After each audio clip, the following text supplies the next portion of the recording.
Let me get out of here. That was my mindset. So I turned, I walked back to my driver's seat. He's at my door now, and he's preventing me from closing my car door. And he's looking me dead in my face. We're face to face, and he's just, you stupid N-word, I'm gonna choke you out.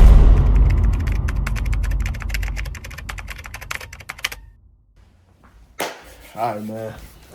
YouTube, it's been a minute. Welcome or welcome back. I don't know which one it is for you, but welcome back to the channel, man. Today, we got a video for y'all, but it ain't your typical video. You probably could tell by the thumbnail or the title. I don't really know how I'm gonna set this up by the time y'all seeing it, but it's a story time, but it ain't a regular story time, man. This essentially me letting y'all in on like the craziest day of my whole life. I never even in a million years thought that something like this would actually happen and I would actually live through something like this. So it's still surreal to me almost 2 years later, but let me just try to, let y'all in on just what went down. Honestly, the day really started like any regular day. I just woke up, did my regular stuff, but this just so happened to be a day I wanted to go to the range. If you scroll through my content, you will see I done posted range videos. I like going to the range a lot. I used to go twice a week. That slowed down ever since this shit. I just was, I wasn't going like that. I had planned to go to the range that day. I woke up, my daughter was sick. I was supposed to get her some medicine on my way back from the range. So anyways, I had hit up one of my homies. My homie, damn, I forget his name. I met him through a Facebook group. E. His name started with E. Anyways, I hit bro up. He orders his ammo offline. So I asked him, how long does it take? How much does it cost? He tells me all the details. I'm too impatient for the wait time. So I decide I'm going to go to Dunham's and get some ammo like I always do, and then go to the range. At least that's what I thought I was about to do. So I do just that. Kiss my girl, kiss my baby, tell her I'm gonna bring the medicine back. I leave out. On my way to the range, I got my bag, I got everything. I'm just, I got my carry, my 19X is on me. I'm just driving on the freeway, I'm on my way to the range, or on my way to Dunham's, and as I'm getting off the off-ramp off of the freeway to get onto like the regular streets, there's this huge pickup truck behind me. I'm not paying him no mind. He's just there. I just remember noticing like, damn, you got a big old pickup truck. We end up turning. I don't know if in y'all state, wherever y'all watching this from, y'all have like stoplights at the freeway exit, but here we got them. So we stopped at the red light and then the light turned green. So we turned on to the regular street. There was kind of a traffic jam, not a lot, but traffic was stopped. So we didn't just get to go into flowing traffic. We had to stop. We stopped and I see this guy, like I'm looking at him speeding way too fast. And I'm like, he's about to hit my car. So I like see him, I'm looking at him in the review and I see him just hit my car. So I'm like, okay, this guy just hit me. It wasn't like a bad hit, but it was, just enough. I just wanted to make sure my bumper wasn't cracked, something like that. So I get out of the car, I walk to the back of the car, and I'm looking at my bumper where he just hit. Mind y'all, before I didn't even look at him yet. I didn't even say anything to this guy. He is screaming, he's belligerent. You MF for what the fuck you want to do? What do you want to do? I'm like, yo, bro, you just hit my car, like. You just hit my car. Why are you yelling and screaming at me? So he's still screaming. I look at the damage. It's barely any damage, if any. It's probably like a little scratch. I immediately, scope the scene out. This guy is out of his mind. He's yelling. The car not even messed up. Let me get out of here. That was my mindset. So I turned. I walked back to my driver's seat. Unbeknownst to me, he has got out of his car. I don't know if he ran. I don't know. But he's at my door now. And he's preventing me from closing my car door. And he's looking me dead in my face. We're face to face. And he's just, you stupid N-word, I'm gonna choke you out. He's screaming at, like, right in my face, just holding my door open. I'm just sitting there. And at this point, I smell like, the entire area is just consumed with the smell of alcohol and just liquor. So I can tell he is extremely drunk. I remember looking him dead in his face. Well, he had like some shades on. And I'm just like, yo, bro, you are super drunk. Like, go back to your car. You don't even know what you're doing right now. Again, I'll choke you out. I'll kill you, you N-word. I'll do it. And I'm just like, yo, bro, go back to your car. You're extremely drunk. This back and forth, that probably happened. I don't even know. It felt probably, I don't know. It felt like, honestly, y'all, like time, it's hard to tell time. I'm going to get like the footage and all that so I'll post that if y'all want that. Or if I can, I'll post what I can of that. But to see how fast all of this happened. But to me, it felt like time kind of slowed down. I don't know if that makes sense, but so we're just going back and forth, and he's like, "You stupid N-word, I'll choke you out." He's just screaming and threatening me and stuff. So I tell him, I'm like, "Yo, like one more time, go back to your car, man. You are extremely drunk. You don't know what you're doing." That last time I tell him, I go to put my car in drive. As I do that, I feel him like choking me. He just lunges in my car and starts choking me. I feel his hands around my neck. And like next thing I know, it's just instincts. I didn't even have to think, all like the dry fire, all that. Just like, I don't know. I just instinctually just did what I had to do to save my life in that moment. And I just remember seeing him like jump up and run back to his car. And then he jumped in it and like went down the street and like drove and crashed. I don't really know. It just, I don't know, man. I don't know. After that happens, I just remember people were pulling over and I'm like, I just run and just like dive behind my car. Cause I don't know if he about to like, return fire like from his car while he drive. I just don't know. My mind is literally, it's frantic. It's all over the place. So I just remember running and hiding behind my car.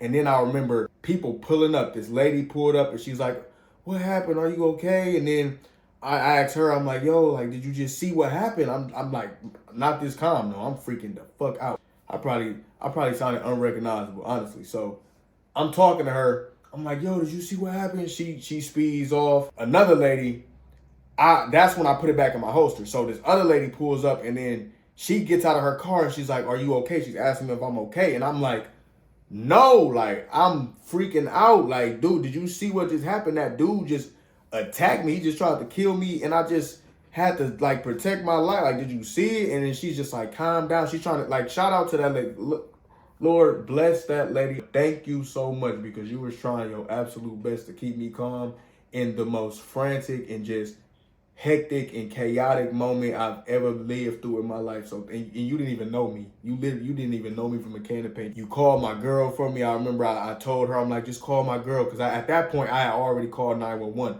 Because I remember like seeing videos of procedures and, you're supposed to call 911 and tell them what just happened. So I'm calling them at this point. I'm on the phone with them and I'm just yelling to her, like telling her my girl's number. She calls my girl. She tells her like, "Your boyfriend was just involved in what." And damn, I'm like getting flustered talking about this shit again. Hold up. All right, so yeah, she called my girl.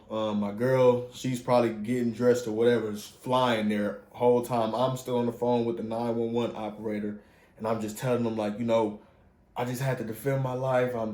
He went over there, and I'm here. I'm telling them the street signs, and I'm just telling them like, I just remember at this point, I hear the sirens. Like I hear sirens from every direction. I just hear them like, and they getting louder and they coming from everywhere, like literally everywhere. I took off my holster. I took off my belt. I just put everything on the passenger seat of my car. And I just remember I took everything out of my pockets. All I had on me literally was I had 6 things on my body and 5 of them were clothing. I had a shirt, I had underwear, I had some shorts on, socks, and a pair of Crocs, and then I had my wallet. I was so terrified because they pulled up. Like it felt like, it looked like something out of a movie. Like they pull up 10 cars deep, burning rubber shields. They got rifles, and they just, "Don't fucking move, don't move." And I'm at this point, I'm bawling. Like I've been bawling tears probably for 15 minutes. I don't even know how long this was. I'm just crying. I just laid on the floor. That was like, in my head, I'm like, that's the only way I could not be seen as a threat. And I'm just telling the 911 operator, please just tell them I'm not a threat. I don't have nothing on me. I already took off my firearm. It's in the car. It is not on me. I'm just telling them, please relay the message that I'm not a threat. So in my mind, I'm just like, the only thing I could do is just lay down like a snowman, but or like I'm making a snow angel, but on my stomach, and just sit perfectly still. Just sit there, just on the ground, just like that. And I was just talking. I had the phone right by my head, and I'm just talking. I don't even remember what they were saying. I just remember I kept telling them, please tell them I'm not a threat, man. Like, they got these guns, they got these ARs pointed at me, man. I'm terrified. Like I gotta, like, y'all, like, imagine 20 minutes ago, you just driving in a car, just listening to music, and now you're laying on the floor and a goddamn SWAT team got shields and ARs pointed at you, telling you to don't fucking move. Like, shit is crazy. So that's going on. I don't even know how long I'm on the ground for. I'm just sitting there and until they tell me like stand up. So they tell me stand up, they tell me put my hands up and just walk towards them. So I'm just doing that. I leave the phone there. I didn't even pick up the phone. I left the phone right there where I was laying at. I just walked towards them. I'm crying. I'm just telling them like, you know, I don't have nothing. Like, I'm not a threat. I don't have anything. I'm like just thinking about my baby, bro. Like, she the lady like, yo, she like turn around, raise up your waist, you know what I'm saying? Make sure you ain't got none on your waist. So I do that. I still walked in there, like I keep coming towards us, so then she like keep coming towards us, and then she tell me, hold up. My bad, man. Brief little intermission. So yeah. They tell me like keep walking towards us. Then once I get close enough, they tell me lay down, tell me look to the right. Then they come up and then they arrest me. So I'm in the back of the cop car at this point, and I just remember like it was a summer day. It was so hot that day too. I'm crying, bro. I'm sweating. And I just remember I just burst out in a prayer. I just started praying. I'm just like, Lord, I have no idea what just happened. I don't know like what I just went through. I don't even know what's going on right now, Lord, but I know you got me.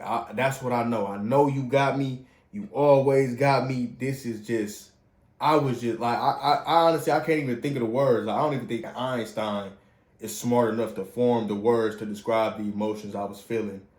I'm even feeling right now, like reliving it, like explaining it. But anyway, so I'm talking to God. I'm just praying, and I don't even know how long I was back there. I'm just back there sweating and just praying and just frantic, and I'm just looking around, and it's just so many cops. It's so many cops everywhere. They everywhere. It's people surrounding at this point. There's big crowds of people forming, and people is record. I see people like record me, and I'm just like, man, like holy shit, I can't. But like, this is me in this. Like I almost want to like blink and wake up, like dead ass, like peach myself, like hold up, like get back to reality.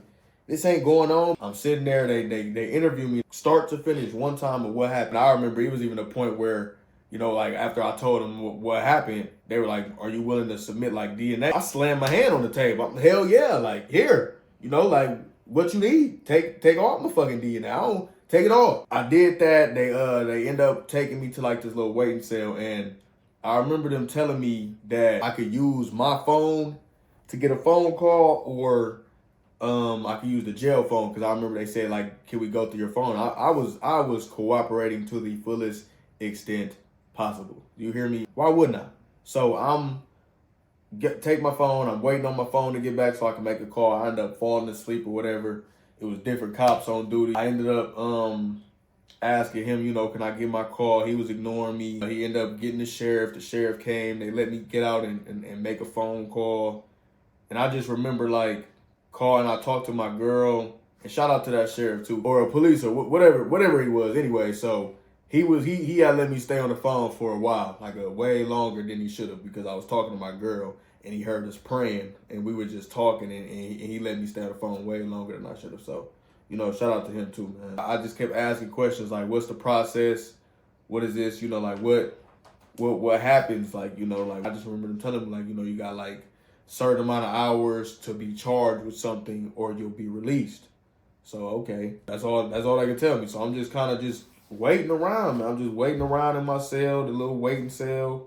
And then I remember they told me they were gonna come interview me again, but they never did. And when they finally came and got me, they had some McDonald's. I didn't even have an appetite. I remember I think I drunk the Coke.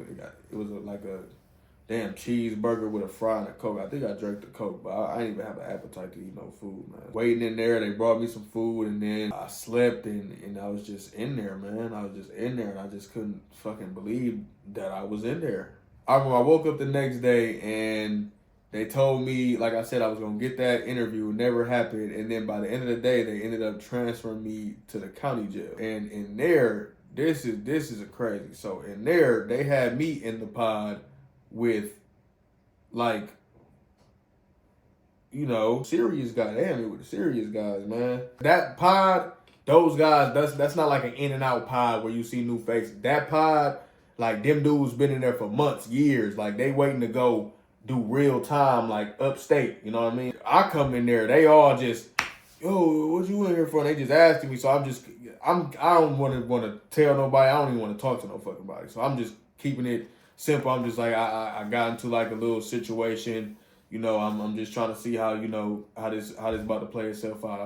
I wasn't telling too much, but I'm listening to them talk, and I will never forget this dude was talking, right, and he's talking to some other dude in there, and he's just like, oh yeah, my cousin, he did this and that, and they gave him 11 years, and he had to do 7 in and 4 out, and you did that just like him, but you didn't do this, and he did that, so you probably gonna get 9 years, and you probably gonna have to do 6 years and 3 in, or 6 in and 3 out. And then the dude, like, they talking about this other guys that just got sentenced to like 20 years, 12 years, like right before I came in there. And the casualness of the conversation, I just remember looking around like, man, hell no, man. Hell no, hell no, hell no. That just was like a crazy eye opener to me. Like, man, this ain't for me, man. Like, this is why I don't do crime. You know, I never did crime. I don't do crime, and this is why I don't do crime. I'm not built to just accept 10 years of jail time. That's not for me. So I'm in there. I'm just, you know, with them, listening to them. You know, they playing cards and stuff. If I'm not mistaken, I did spend 2 nights. I spent the first night in the little holding jail. I spent the second night at the county jail. And then the third night, or not even night, it was like probably the evening. That's when I got released. I remember sitting in that damn bunk. They got like these little tablets. If you been in jail in Milwaukee, the damn county, you know what I'm talking about. They got these damn little tablet things in there where you could like text people and watch TV and shit. So I don't know what the fuck's going on. So I had my girl, you know, get my cards and stuff, put some money on it. I'm in there watching TV the first night, and then the second night, my damn TV just stopped working. I can't message her nothing, like nothing working. A couple hours later, I hear, "Pow, you're getting out," or some shit like that. Whatever it was, what I needed to hear. I leaped up out that damn bed, man, and I just ran, man. I boarded up the cover, and I just remember I ran, man. I ran to the door. I called my pops once I got all my stuff, and I got out, and I just had him come pick me up, and it still didn't feel real. It doesn't feel real in this moment, even recounting this story, and it's a real story. Like, none of this ever is gonna feel real to me, but it is what it is. I just remember being home and just hugging and just kissing on my daughter and just being grateful, man. Oh, I skipped ahead. I'm tripping. Before they let me out, though, I remember they said, like, oh, we're going to reach out to you in 30 days. That shit never happened. I never heard from nobody. I didn't hear from nobody up until the day I had court and found out that I was able to get my gun back and that everything was over. I didn't hear nothing from nobody. They told me they were going to mail me or they would go, none of that ever happened. You know, I was just stressed out for fucking damn near 2 years, checking the mail every day, waiting for stuff, waiting for a phantom phone calls. Nothing happened, you know, so it was just a crazy experience. You know, one thing I definitely wanted to tell y'all, that first, like, it was probably like the first month and a half. I'm telling y'all, like, I couldn't stop thinking about this shit. I mean, it was like, dude, I couldn't stop thinking about it. Like, every day I'm dreaming about it. I'm having dreams about driving a different way, and it still somehow happens. And I wake up, and then it's like I'm sweating. And I just be staring, daydreaming. It got to the point where my family would be like, they'd see me, they'd be like, "You over there think about it, ain't you?" And I'd be like, "Yeah." Because they see, as soon as I'm like just sitting there just staring, they're like, "You over there thinking about it." And I am, man. I mean, even to this day, I still have those dreams where I try to drive somewhere else and it still end up happening. So, you know, it's something I got to live with for the rest of my life. And, you know, I trust in God, and I know God wouldn't have put me through something that he didn't want me to learn or experience, or just something. He wouldn't do it for no reason, you know. Everything is for a reason. So I don't know what the reason is right now, or I don't know if I ever know, but it's for a reason, you know, because I lived through it. I've been through it. It is what it is, man. But yeah, Hope I'm not forgetting nothing. If anything, I'll just make a part 2 if I leave anything out, because, like I said, man, it's a lot to think about. It's a lot on my mind. It's like, it's so much that I draw a blank sometimes.